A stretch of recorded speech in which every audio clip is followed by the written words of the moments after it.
Hey everybody, this is the Digital Asset Investor, and this was the big XRP post here in the last 24 hours or so.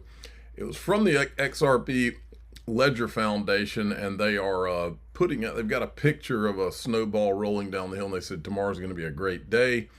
And I think I've got what they were announcing later in this video, but it was a takeoff on the cartoon things that were going around years ago from Bearable Guy, and all of these numbers are 589, and then we also had HTX.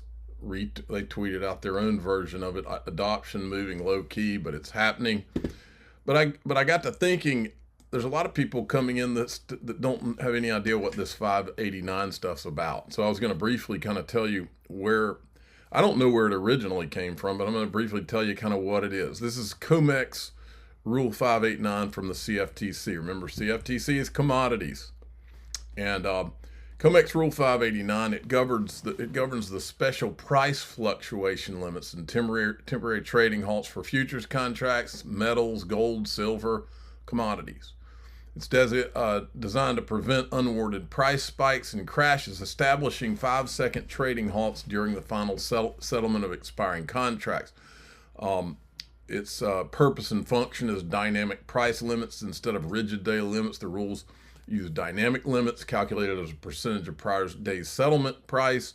Then trading halts, if prices have hit these limits during the trading day, automatic halts, typically 2 minutes, are triggered.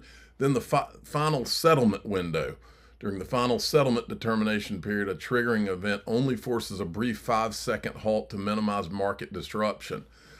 Well, what does all this have to do with XRP? Well, any of us who have been here for any period of time, you know that XRP, the price needs to be high in order to be used for global settlement. It needs to be high. I think everybody pretty much agrees on that. So I want to show you this screen. This is actually from the CME website for XRP futures. They actually have an Appendix D, Rule 589, where they have special price fluctuation limits and daily price limits, and all this is XRP.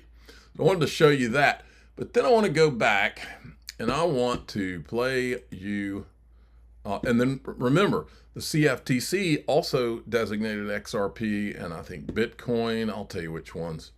XRP, Bitcoin, Chainlink, Hedera, Solana, Cardano, Avalanche, Polkadot, Stellar, Aptos, Litecoin, Dogecoin, Shiba Inu, Tezos, Bitcoin Cash. And I think I mentioned Bitcoin, but